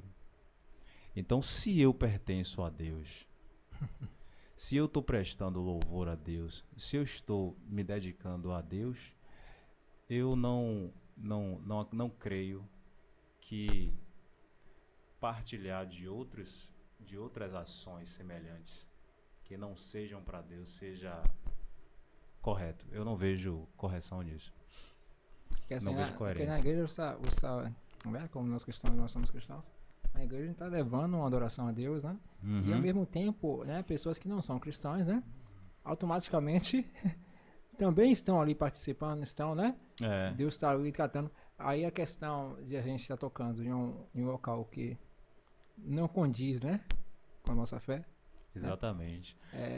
Você perguntou sobre o levita, né? Que é o enrotulado do levita. Sim, agora, é isso, exatamente isso aí que eu sabia, que assim, a galera na igreja que a gente vai tocar, né, que a gente toca, ele é tecladista, eu toco guitarra, a gente vai tocar o que for assim, ou nesse caso particularmente eu, chama de levita, tocador, levita, pô, tocador, eu até, tudo bem, agora, levita, aí fala, é da tribo de Levi? Como eu falei no início, esse foi um rótulo colocado naquele que toca hoje em dia. Eu entendo que não há nada de maldade nem de errado em falar isso, porque os componentes da tribo de Levi, eles também exerciam essa função, né, de tocar, cantar, levar o povo a adorar, além de outras diversas funções que o levita fazia no templo, né? A questão do lado do cerimonial, com o derramamento do sangue do animal, tinha o sumo sacerdote, que uma vez por ano, então tudo aí é o pessoal da tribo de Levi. E associar isso àqueles que tocam é porque uma das funções dos levitas também era tocar. Mas Então, pelo que você falou aí, é uma das funções. É Não quer uma dizer das que era uma funções. função específica. não era específica. Os levitas faziam muito mais, trabalhavam demais os levitas. Agora sim, uma pergunta que você fez, que eu não respondi, foi em relação a pagamento, né? Para aqueles Sim, que... pagamento, porque falam assim, certo, você falou tudo isso aí e meu dinheiro fica como? Eu tenho filha, tenho mulher em casa, sou casado, tô desempregado, me formei em faculdade, sou graduado, trigraduado, sei lá. E nessa aí, tô desempregado, a única coisa que eu sei fazer, tenho várias oportunidades, e então não vou deixar de ganhar meu dinheiro, a igreja não paga o meu salário, e aí eu faço como? Eu entendo, Tiago, que essa deve ser uma visão do líder, do pastor, ou do líder líder do Ministério de Música, aquele que está ali à frente comandando todo esse pessoal que toca, que canta. Eu acho que essa é uma visão dele. Eu acho que a igreja, ela tem pecado nisso hoje em dia. É uma das coisas que a igreja tem deixado muito a desejar. Porque eu particularmente conheço excelentes músicos que inclusive tocaram comigo, né? Eu não sou tocador de teclado, eu sou aquele... Você é um levita. Eu sou aquela pessoa que tá ali arranhando, né? Auxiliando, ajudando. Eu acho que quando toca todo mundo junto fica até bonito, mas quando eu toco sozinho, eu ainda não domino 100%, não A sou modéstia, viu? profissional. Pesquisem depois aí, Novo Som. Esse cara toca todas as músicas da banda Novo Som, uma banda aí de rock aí antiga, show de bola. Realmente a gente gosta do Novo Som. Mas eu digo o seguinte, Thiago, que a igreja tem pecado nisso, irmão. Porque eu entendo que tem muita pessoa boa do nosso meio, do meio evangélico, que se desprendeu de tempo, de dinheiro para se formar, e ingressou na faculdade. Eu mesmo conheço, tenho vários amigos que são formados em música, são profissionais da música. E eu vejo que, por vezes, a igreja entende que ele só tem que tocar. Não entende de assistir esse irmão de alguma forma. Muitas vezes até com obrigação, né? Muitos olham até como obrigação, exato. Não, se ele sabe tocar, é ele que vai tocar. E não vê o outro lado. Sim. Que quem toca também come. Sim. Quem toca também tem contas para pagar. Então, a visão de quem está à frente, do pastor, do líder de música, é justamente essa. É de ele observar esses pormenores. É claro que isso vai depender muito da igreja, né? Porque, por exemplo, minha igreja é pequena. Eu sou crente da Igreja Batista, Nova Betânia, a igreja aqui próximo da minha casa. A nossa igreja é pequena, a arrecadação dela não é tão volumosa, porque a quantidade de membros também é pequena. Então, se eu fosse um profissional da música, o meu valor o meu valor normal de cobrar, de se cobrar um serviço musical seria alto. Imagino, quanto mais bagagem a pessoa tiver, formada em música, domina o instrumento ou domina a voz. Se a gente for analisar pelo profissionalismo, Sim. o valor do serviço de uma pessoa que trabalha com isso é muito alto. Imagina, né? O valor, a gente pode falar de cachê, né? O cachê de uma pessoa que... Pronto, aí fora. Quando cobraria uma pessoa profissional? Eu acho que o valor não era muito baixo. Deve ser algo... Mas, Então, para uma igreja pequena que tem pouca arrecadação, eu não acho viável pagar esse mesmo valor. sim. Porque ela não tem essa condição. Mas também eu não acho que deva deixar o irmão sem assistência. De alguma maneira é necessário assisti-lo, porque a palavra de Deus diz que digno é o obreiro do seu salário. E isso não vale só para pastor. Geralmente nas igrejas, quem recebe salário é só o pastor. Você entende? Entendi. É só o pastor. Mas não, existem pessoas na igreja que desempenham funções também e só desempenham essa função, porque é a profissão dela. Como, Sim. por exemplo, um levita, um tocador, Um músico. um músico profissional. Então é interessante o líder ter esse olho de águia, de dizer assim, ó, não, irmão fulano, ele é tocador profissional. Ou até profissional que não seja, Thiago. Ou até profissional que não seja.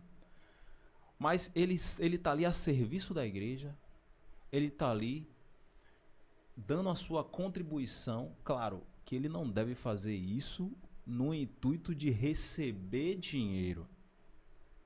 Mas um líder é justamente esse cara, rapaz, que tem que estar ali para observar essas coisas. Ele não pode tão somente estar ali para dizer, mandar ou desmandar. Tem um colega de trabalho que uma vez foi perguntado a ele por quê? Porque assim, ó, eu vou fazer uma vírgula para contar essa história, porque a resposta dele foi muito. Eu nunca esqueci da resposta que ele deu lá no meio de uma reunião que a gente estava lá.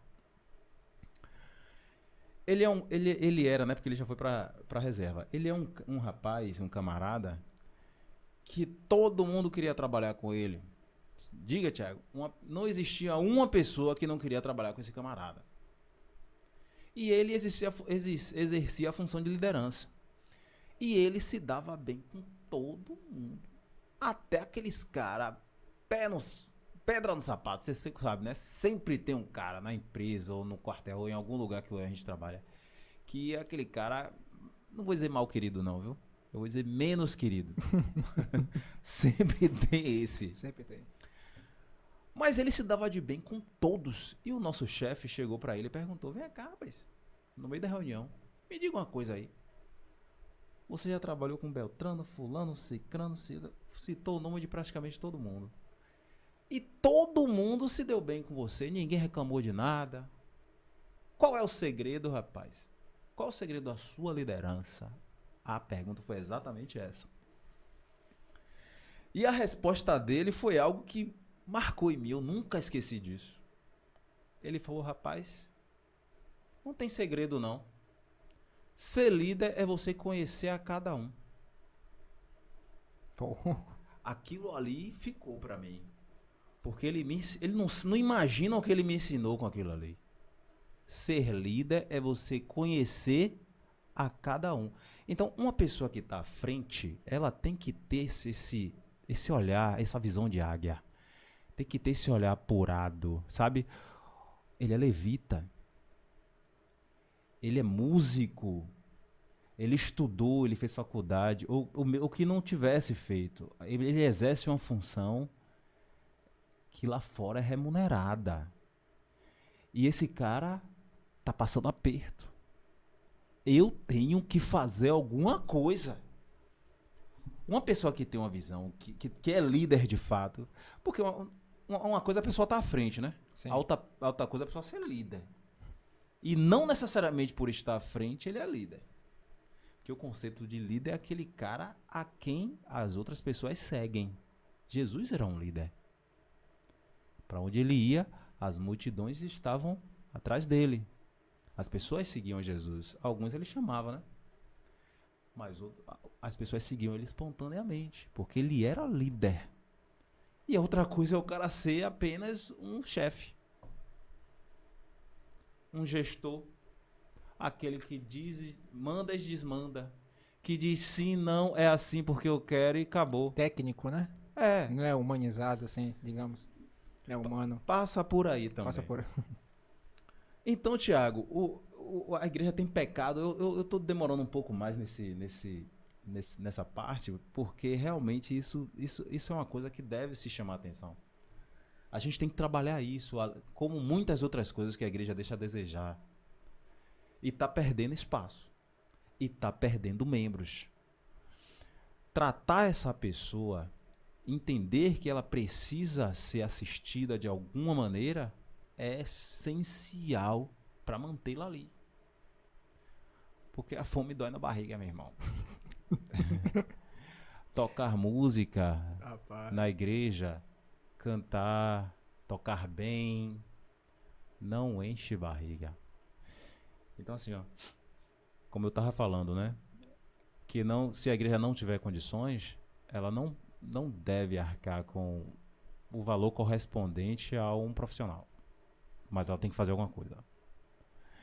E se ela tiver condições, meu irmão, uma igreja grande, que tenha mais de 1000 membros, que tenha uma boa arrecadação para arrecadação dizimal, arrecadação de ofertas.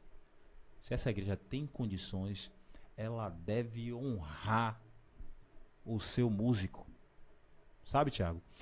Eu entendo que esse olhar apurado deve ser da seguinte maneira.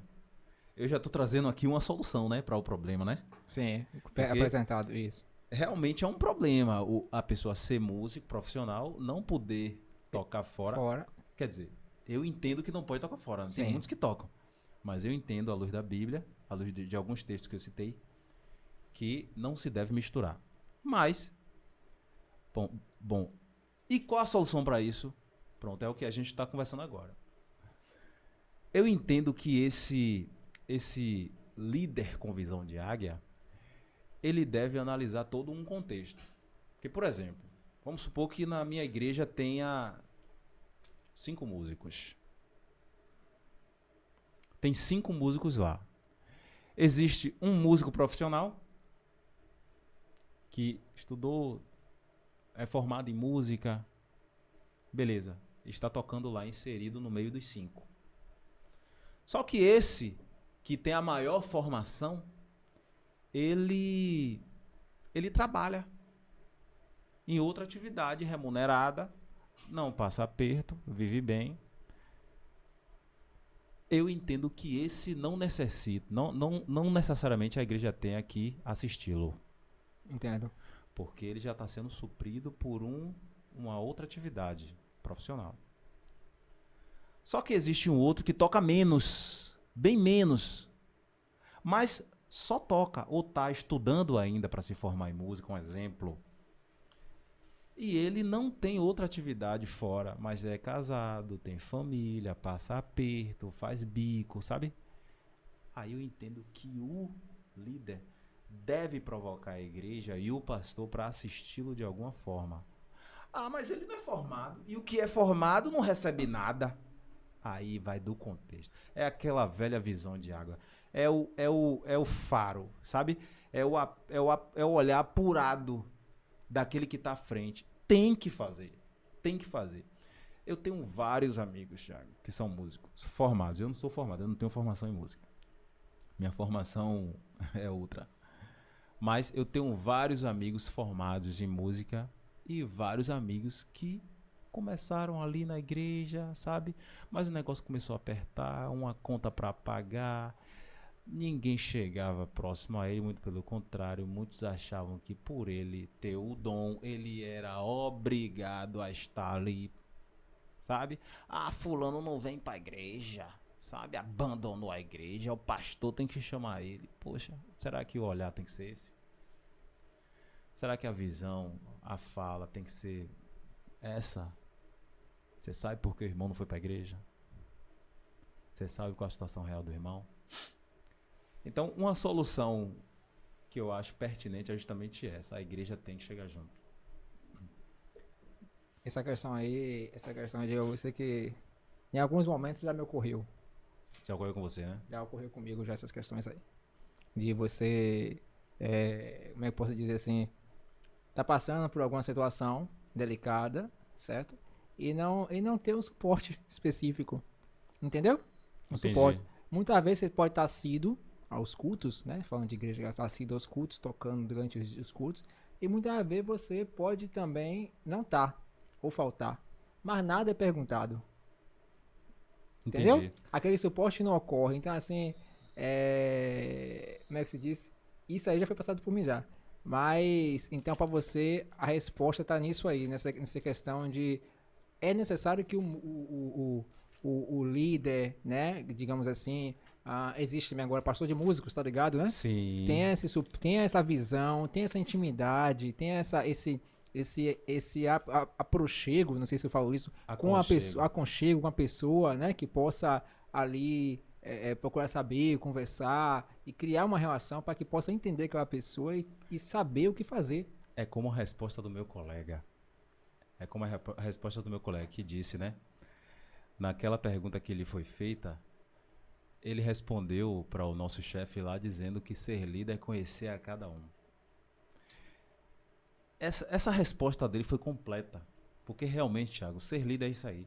Ele tem que conhecer a cada um e tratar cada um de acordo com a sua peculiaridade, sabe? E isso nos falta muito. Você falou dessa questão de não ter sido assistido quando lá atrás esteve em situação difícil. Eu vejo que isso é comum, irmão. Já conversei outrora, graças a Deus, Thiago, eu toco na minha igreja desde que era adolescente,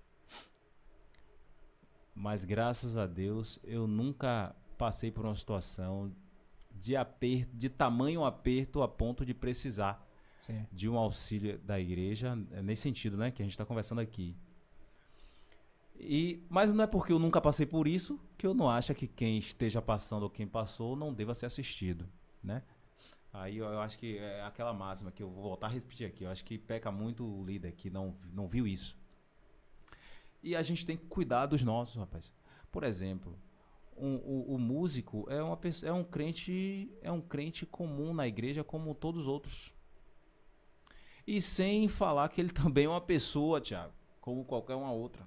Não é uma máquina, um robô, né? Não é uma máquina, não é um robô. Ela passa por dificuldades. Tem dia que ela não tá bem, que essa pessoa não tá bem, que ela vai pra igreja. Quando chega lá, ela não rende. Ela não tá na igreja automaticamente, a cabeça ela não tá ali. entrosa, sabe? Ela toca de uma forma automática, mas você não vê ela passar a unção no toque, Sim. na música. Sentimento. O sentimento, você não vê prazer, porque cada pessoa tem sua peculiaridade, tem seus momentos de vida. Fazendo uma ressalva a isso, se a gente, é porque eu abri a Bíblia aqui justamente no trecho que fala dessa pessoa. Quando Davi era rei de Israel, ele nomeou uma pessoa para ser líder. Vamos trazer para a nomenclatura de hoje. Ele nomeou uma pessoa para ser ministro de música. E quando Salomão construiu o templo, essa pessoa, juntamente com os seus filhos, era quem fazia essa função musical dentro do templo. Era um levita chamado Asaf. E o Salmo 73, a gente tem várias pessoas que escreveram o Salmo, né? Salomão, Davi, Asaf é uma pessoa que também escreveu, porque o livro de Salmos, a palavra salmodiar significa cantar, né? Salmodiar. Salmodiar, salmo significa cântico. Então, Asaf foi alguém também que escreveu salmos, porque ele era ligado a essa parte musical. Davi também era muito ligado. E Asaf escreve o Salmo 73. Para quem está assistindo, depois lê o Salmo 73 todo. É uma lição de vida ao Salmo 73. Me veio à memória agora ele. O Salmo 73 é Asaf desabafando. Porque Asaf era aquele músico, Thiago, aquela pessoa renomada, aquela pessoa à frente do ministério. Eu vou falar ministério de música, mas Sim. a gente sabe que naquela época de Davi, de Salomão, não existia essa nomenclatura de ministério de música, né? Mas como é comum nas igrejas hoje em dia, eu estou trazendo para ficar mais claro. Atualidade, né? É uma atualidade, é uma palavra atual. Então, Asaf era ministro de música lá, naquele tempo. Só que ele, no Salmo 73, ele está desabafando aqui.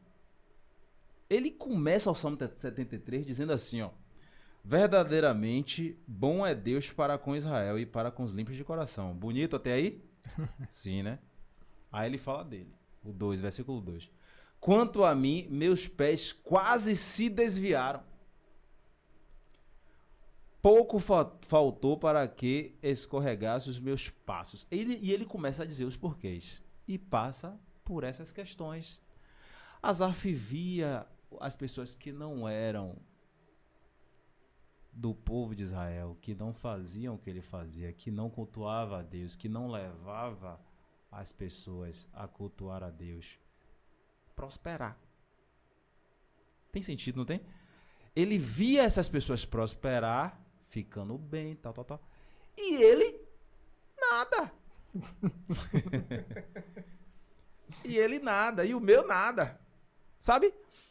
Então, Asaf, ele começa a se questionar de muitas coisas. Poxa, será que Deus está nisso mesmo? Sabe? Leia o Salmo 73 todo. Você que é levita que está assistindo aí, possivelmente.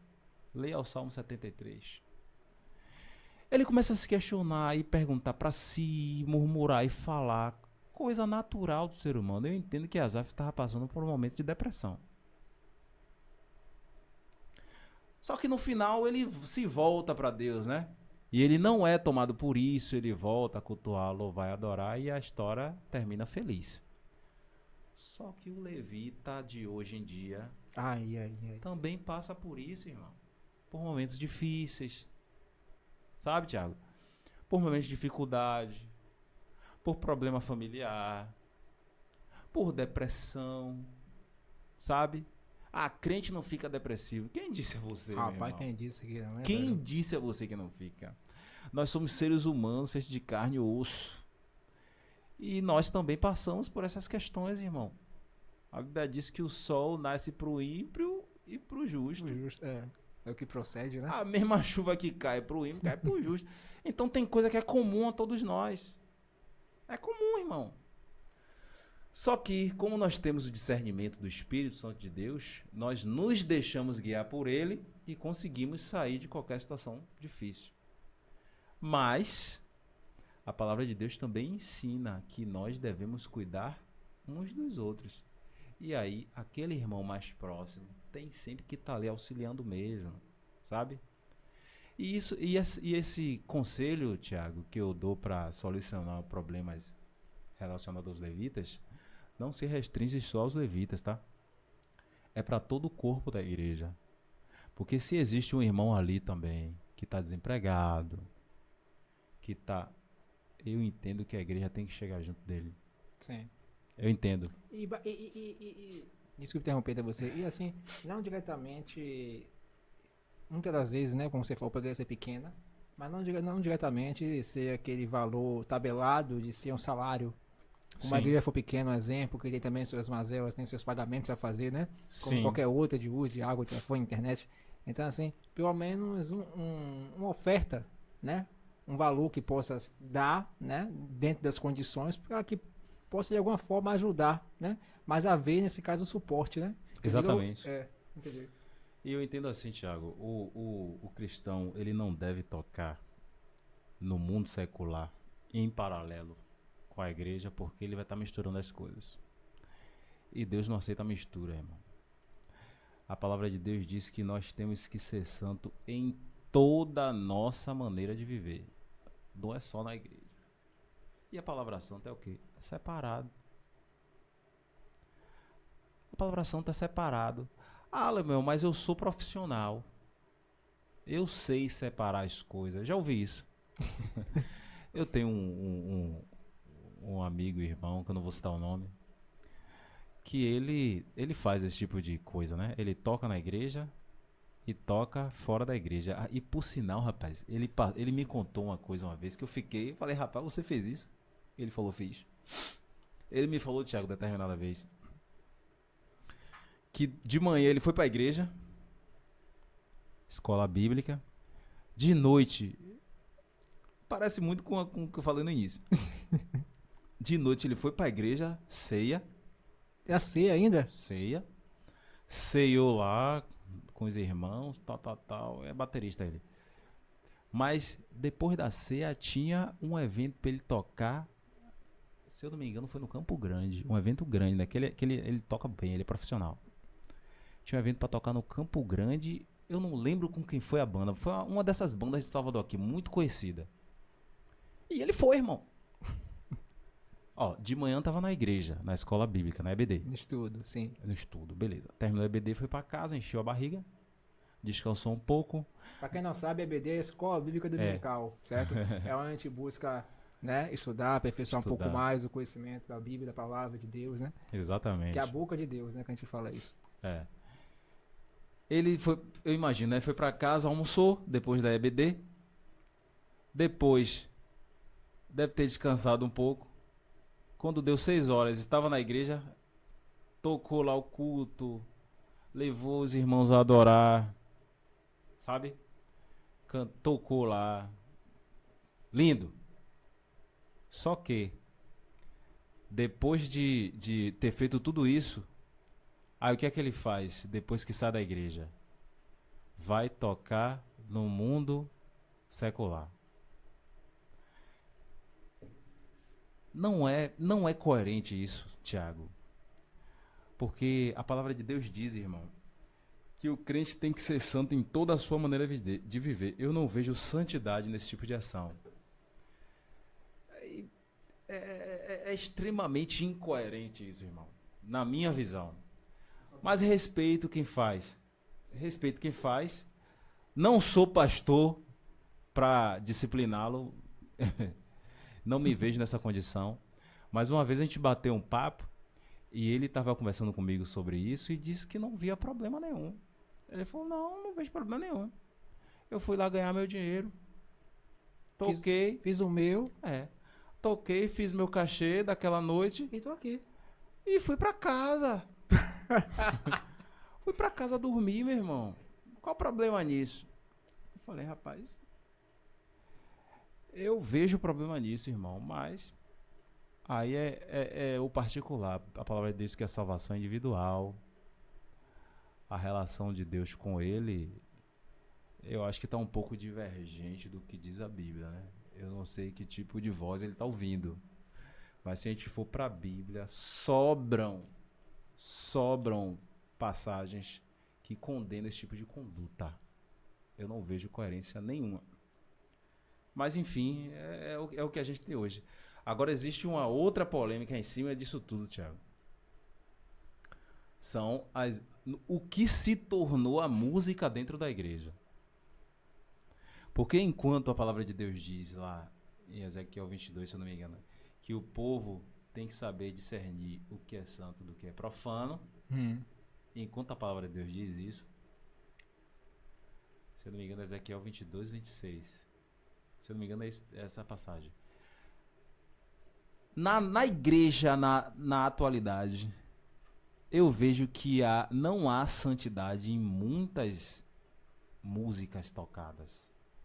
Pra você alguma das vezes já percebeu assim a música trazendo não adoração, mas muitas das vezes uma emoção. Não, mas a emoção eu digo a você que tá interligado em algumas coisas aí, né? Mas eu digo a você que é uma emoção momentânea, entendeu? Um exemplo, o louvor tá ali, bum, bum, bum, bum, tocando aquele negócio todo. Acabou, pronto. Você consegue entender? A pessoa chega vazia e sai vazia. Tá entendendo? Sim, Thiago. Então assim... Sim. Irmão, eu entendo que a música no meio gospel hoje em dia, ela se parece muito com o profano. Eu tô sendo pesado aqui, né? Aí os irmãos aí, rapaz, como é que você pode falar um negócio desse? Mas é a realidade, irmão. Infelizmente é a realidade. Se a gente parar pra analisar o cenário gospel brasileiro hoje, irmão, tem muita coisa errada. Tem muita coisa errada. Por exemplo, vou citar um exemplo aqui. Quando eu era criança, meu pai, Thiago, você conheceu meu pai? Sim. E meu pai era uma pessoa rígida, né? Meu pai me levava de macaquinho para um evento lá no Campo Grande chamado Marcha para Jesus. É mesmo? Eu era criança. Meu pai me levava, eu lembro muito bem disso. Me levava, eu era bem garoto, bem pequeno. O marcha é antigo então, né? A Marcha para Jesus é antiga.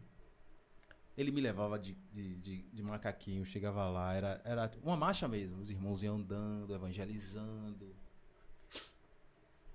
Observe que se tornou a Marcha para Jesus hoje. Se tornou um carnaval dos crentes, irmão. É o carnaval dos crentes. Aí as irmãs vão para lá daquele jeito, pintadas, sabe? Com faixa na testa com o nome do artista. É um pula-pula, um empurra-empurra, sabe? Coisa que na minha adolescência eu já participei. Não vamos ser Sim. hipócritas, já participei disso na minha adolescência, mas hoje eu entendo que isso é errado. É um pula-pula, empurra-empurra, por vezes saía até briga, tinha namoro, aquele negócio de ficar, né? Sim. Ah, fiquei com a menina linda lá na marcha. Sabe? Onde é que tá o louvor? Onde é que tá a adoração aí?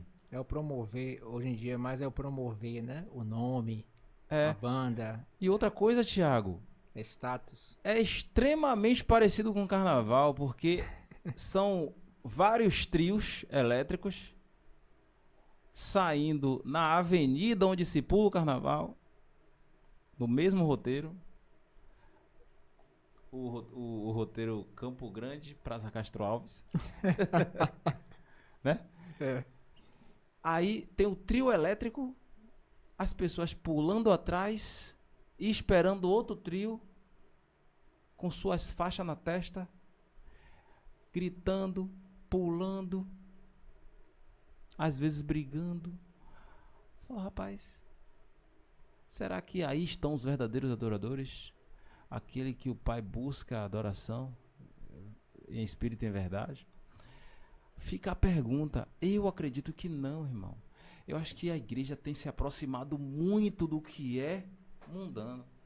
E hoje aqui vamos bater um papo muito interessante. Um papo, esse cara tem muito conhecimento, então vai ter muitas mesclas aqui, de muito papo aqui. Entendeu? Vamos abordar um pouco de empreendedorismo.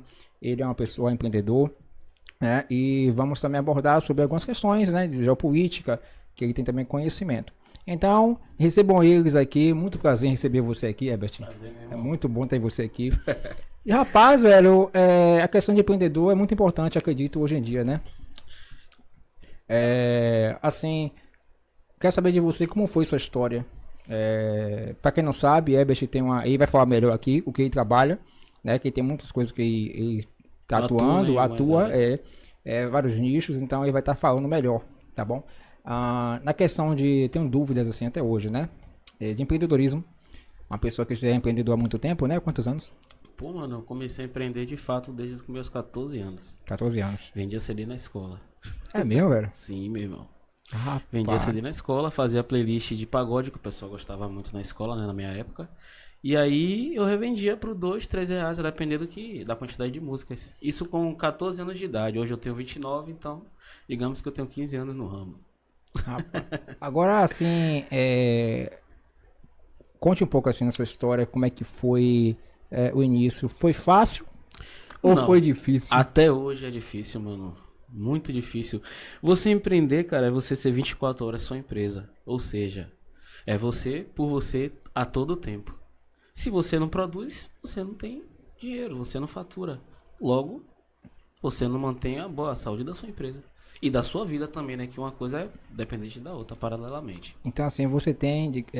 Eu percebo que a pessoa tem uma certa independência. Com certeza. Mas para poder ter essa independência aí também ter uma estabilidade, precisa. É fruto do seu fruto trabalho. do seu trabalho. Muito. E é duro, meu irmão. Nós estamos num país que não incentiva o empreendedorismo. De lá pra cá, do tempo que você iniciou, assim, seus 14 anos, não foi? Como é que foi, assim, de lá pra cá, as suas percepções, o que você viu ali, poxa, eu vou naquilo, olha, será que isso aqui é pra mim mesmo? Você sofreu algumas, digamos, pequenas decepções, ou você, que te fortaleceu? Sempre me fortaleceu. Toda a topada que eu tomei no empreendedorismo sempre foi um aprendizado muito grande para eu poder recomeçar em até outra área. Entendeu? Tipo, eu já vendi boné, eu já importava. Eu com 16 anos comecei a importar. Rapaz. Você vê que eu tô falando com um cara grande aqui, é pequeno não, viu? 16 anos eu tava importando boné. Boné, camisa de time, camisa de basquete, basqueteira, bermuda, toda essa área do vestuário. Vestuário, sim. Sim, mais voltado pra cultura americana, né? Aquela questão do basquete, do boné, a barreta e tal. A galera gostava muito na época. E aí, eu, devido ao meu conhecimento, né? Prévio na internet, que eu sempre fui um menino que fui muito conectado. Eu acabei descobrindo fornecedores. E aí, eu já estudava inglês. na época. E aí os fornecedores conversavam em inglês. Eu falei, pô, que tal conversar com esse pessoal e ver no que dá. E aí o que acontece? Minha mãe e meu pai fizeram um investimento de R$200. Minha primeira compra E fora do 200 país. R$200. E daí, meu amigo? Naquela época era dinheiro de R$200? Pô, mano. Era, né? Dava pra importar uma maior quantidade de coisa. Speak English. Yes. Hum. Sou. Então, assim, e hoje no segmento que você tá, você trabalha com o que, assim, atualmente? Atualmente, mano, eu Essa área de importação. Sim. atuo com a importação de iPhones e alguns equipamentos eletrônicos. Sofrendo muito, né, com essa nossa Receita Federal e nosso presidente aí que, infelizmente, colocou essa nova regra. Me explica melhor o que tá acontecendo aí com essa questão de importação, que eu tava ouvindo falar. É ICMS que fala? IOF? Isso, é o quê? mano, O que seria? ICMS, né? E tem o IOF estadual. O que acontece? Cada estado tem sua alíquota, né? Acho que, se eu não me engano, aqui na Bahia é 8%, ou não, minto. Se eu não me engano, cresceu, acho que foi para 16% do valor do produto. Sendo que vocês aí que compram na Shopee, vocês estão sendo taxados já na compra. Vocês não estão sendo taxados, tipo, parou na alfândega federal e foi multado, não. Está sendo multado diretamente no ato da compra. Então, vocês que compram na Shopee aí, Shein... Então quer dizer que a gente tá achando que tá ganhando 10% de desconto, Quem mas te disse? tá tudo Não, meu incluso aí. amigo. Não, meu amigo. O governo ele já vai taxar no ato da compra. Você vai fechar lá o checkout, né? Você coloca no Sim. carrinho e vai fazer o checkout. No checkout já vem junto com a taxa, já vem até descrita lá. IOF. E aí cada estado tem o seu IOF independente. Eu acho que o da Bahia é o maior do país. Por É o sinal. maior do país. Sim, meu amigo. Agora, assim, o que essas redes de venda, como um exemplo, essa da Shopee, a Shein, que é da Shopee também, né? Tem outros aí, acho que tem eBay, tem AliExpress, Amazon. Alibaba. O que essas aí estão fazendo assim? Estão tendo algum desdobramento? Também estão tendo que se desdobrar? Não, simplesmente Simplesmente o público repassando. tem que comprar porque é muito mais em conta comprar lá fora do que aqui dentro, né, mano? Com certeza. Isso é óbvio. É verdade. Com certeza. Esse seu equipamento aqui, com certeza, é muito mais barato lá fora. Eu tenho total certeza. Com porque certeza. Um dos fornecedores que eu trabalho com iPhone também vende esse material. Rapaz, velho. Então, assim, tá tudo sofrendo essa questão dessa Eu alteração acho aí. que... Agora a gente tá sofrendo mais da Bahia, nesse caso, né? Com certeza. Com certeza. E olha que é um dos índices de populações mais pobres do país é aqui. E é aqui que tem essa maior taxa tributária. Pô, eu acho que é um pouco... O que a gente pode fazer pra poder mudar isso aí? Rapaz, Tem alguma coisa que a gente nós pode fazer? enquanto povo ou nós enquanto políticos? Nós enquanto povo? Enquanto o povo... Nosso maior Quer perder a gente- manifesto é um protesto, né, cara? Mas Mas quer perder a gente porque a gente tá fazendo aqui a compra barata, né? Se a gente não fizer um exemplo, pensamento bem besta aqui, não fizer assim, não parar de comprar nas redes sociais, não adianta nada, não vai adiantar nada porque não vai causar nenhuma reação, digamos assim, né? Talvez abaixe as vendas abaixe a venda no site, mas a gente de qualquer forma vai pra coisa cara. E a parte na questão política? Eu tô vendo que pra gente já não tem como. pô, mano. A política também não, né? Não. As pessoas, elas colocaram o voto como ideologia. Nós, enquanto sociedade, nós não entendemos a política como de fato ela é. Como uma unidade. Nós vivemos em comunidade, cara. Então nós temos que procurar sempre o que é melhor para a comunidade. O que se vê é sempre procurando o que é melhor para um lado e o que é pior para um outro. Os próprios interesses, né? Isso. Não é um interesse em comum, não é um bem comum. Quem tem o poder vai botar a lei, que quem tem a grana vai bancar. Agora vem cá, me diz uma coisa. Fala, meu irmão. Eu quero iniciar, digamos assim, né? Sim. Quero iniciar um empreendimento. Tô com R$5.000, Herbert. Onde é que eu devo investir? O que você tem para dizer assim? Você teria um conselho específico para poder eu investir em algum local? Ou eu tenho que buscar uma coisa que eu consigo, que eu sei, que eu tenho a propriedade?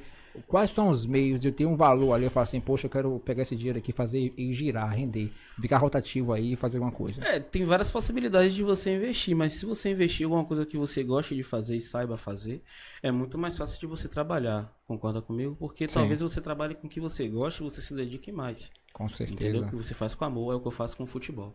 Eu amo futebol, né? Vocês estão vendo aqui, rapaziada. Cadê aqui? Ó, tá vendo aqui? Eu perdi o Bavi, mas independente. Independente, pô. Eu Independente. sou Bahia, cara. Eu Independente. nasci em Bahia com 3 anos de idade. Meu pai me arrumou pra cima na arena. Na antiga Fonte Nova. É mesmo? Meu batismo, meu irmão. É, cara. Dali em diante, Acabou. sim. Paixão, O paixão Bahia é o pura. mundo.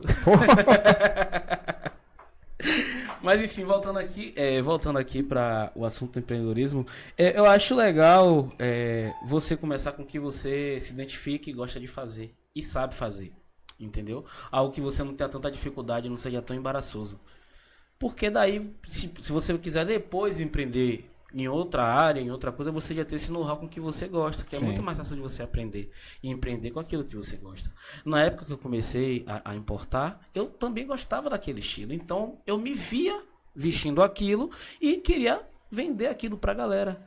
Entendeu? Então, como eu me identificava, era muito mais fácil pra mim vender aquilo do que, tipo, talvez não seja seu estilo você vender aquilo. Sim. Então, tipo, você não é nem fruto daquilo que você tá usando, como é que você vai vender isso? Você entendeu? Você não é nem a imagem daquele produto. Né? E eu já me identificava, já me vestia de acordo com aquilo que eu vendia. Então a galera que se identificava também veio no meu bonde e eu vendia. Rapaz, e que bom disso aí, que arrastou todo mundo. Né? Também uma estratégia de marketing. É uma estratégia, né? Sim. Agora me diz uma coisa, Diga essa questão geral aí, é claro que uma coisa vai puxando a outra, vai afetando a questão da importação. Sim. Muito. Deixa eu tentar formalizar aqui formalizar aqui o que eu tô Inclusive, pensando. obrigado pela Copa de 2014, hein? Obrigado, rapaziada. Qual foi? Que o dólar era menos de R$1 e passou a ser 5. Poxa, eu E comprei eu dependia do dólar, hein? eu vou pular o assunto com isso aqui. Eu comprei o celular na época, a marca chamada Doge. D-O-G-E. Né? Muitas pessoas falam Dodge, mas Dodge é de carro, né? Doge. Era um Dodge, é o Doge, aliás, o nome é americanizado ou era chinês, era chinês. Eu comprei e o dólar na época tava de R$2,88. Ó, cara. Eu comprei de 89 Até aí dólares. ainda dava. 89 dólares, gastei R$290. Peguei dois, um pra mim Hoje e é pra minha irmã. 400, pô. É mais se deixar, pô. Sim. E a taxa? Que se você já compra pagando. É verdade. E aí hoje, equipamento eletrônico vai por volta de uns 80% do valor do produto. Se tipo, ia custar uns 700, 800 reais aí. Tá assim agora, meu nobre. E com esses problemas também de conflito e tudo. Pois acaba bem, complicando, né? eu acho que é muito mais. Eu acho que é um tiro no pé do governo brasileiro.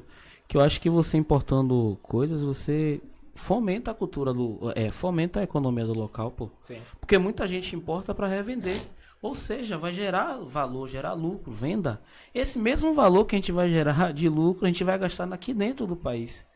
E automaticamente gerando empregos também, né? Exato, Informais. cara. Formais e informais. Você está indo de encontro ao fomento à economia. A economia, Pô, eu importava boné para poder lucrar em cima. Com esse lucro, eu gastar no meu próprio país comprando coisas.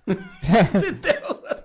Entendeu, meu amigo? Entendeu? Então, tipo, pô, aí o cara toma uma medida dessa. Entendeu? Não consigo entender. Agora eu quero que você deixe Não aí, consigo. nesse caso, um recado para os nossos governantes atuais, né? Seja lá quais forem os que estiverem à frente de todos os meios. Economia, principalmente eu quero que economia. vocês pensem no povo, rapaziada. É quem paga o salário de vocês. É quem vota em vocês. Quem faz campanha pra vocês. Pense na gente, pô. Não pense só no fundo partidário que vocês repartem, não. Pense na gente, a população sofre, carece. Não é só vocês que precisam, né? Do bom, né? Do mínimo, do básico que a gente não tem aqui, né? Muita gente sofre, pô. Vamos investir em educação para mudar a roda da nossa sociedade, um projeto a longo prazo, né? Investir em infraestrutura, rever essa questão aí de impostos, mano, que a gente tem. Nós temos a maior carga tributária do mundo, cara. Do mundo. Sim, nós somos líder. Então eu sou Pelo menos em alguma coisa. Então eu não sou pobre, eu sou rico, né? Acho que o Estado pensa dessa forma. Porque assim, pô, por gastar um valor todo desse assim, Acho que o Estado pensa dessa forma. Sim. poxa, velho. É muito, pô. É muito. O que é que você justifica uma balinha que era 10 centavos antigamente? 5 centavos, uma balinha, 1 centavo. Um centavo, você não me Hoje é lembra, 50 centavos, meu amigo. Isso é um acréscimo de quantos por cento? 100% seria 2 centavos. Já são 50. Rapaz, olha, não é bom nem pensar quando a gente vai pra falar sobre isso aí. Governantes, pô, vamos pensar na população, rapaziada. Pô, o brasileiro é um ser muito inteligente, pô. Vamos investir em educação. O brasileiro não é burro, gente. É muito inteligente, por sinal. Porque essa galera consegue sobreviver com essa esmola que recebe aí, pô. Quanto é o aluguel de uma casa hoje, mano? Ah, Em média, assim, pra uma família, 2 quartos, que é o casal e um filho. uns 400, 500 conto pra cima já, né? Rapaz, Até mais, se cara, deixar. Dependendo quantos quartos 500 sejam. reais é o que eu pago na minha casa. Um quarto só, solteiro. Rapaz. Sem contas, hein? Ainda tem É. as contas pra pagar. Então vamos lá. Luz, água, alimentação. Quanto é que tá o salário mínimo? Internet. 1.290? 1.320, eu acho. Pô, cara. CLT. Pô. Aí você pensa, ou você quer ser CLT o resto da vida, ou você quer ser um empreendedor, ou você quer trabalhar para si. Dizendo a vocês essa grande novidade que estava esperando há muito tempo para poder falar. Esse mês, e a partir da semana que vem, estaremos abrindo aí o Thiago Dias Podcast, digamos que music, né? Que vai ser que eu vou trazer diversos convidados aqui, vão estar se apresentando, falando um pouco da sua história de vida e muito bate-papo sobre música. Então, peço que vocês me sigam, curtam, compartilhem, dê like, dê dislike, deixe comentário e vamos nessa, certo? Que vai ser um mês muito bom, um mês com muita música, certo? E peço que vocês aí estejam acompanhando aqui também Thiago Dias Podcast. Então não esqueça, se inscreva, curta e compartilhe, certo? E siga em minhas redes sociais, thiagodias.podcast, diretamente no Instagram, e fique por dentro de tudo que vai acontecer, tá bom? Então aguardo vocês agora, a partir de semana que vem, desse mês de maio, tá bom? Um forte abraço e até!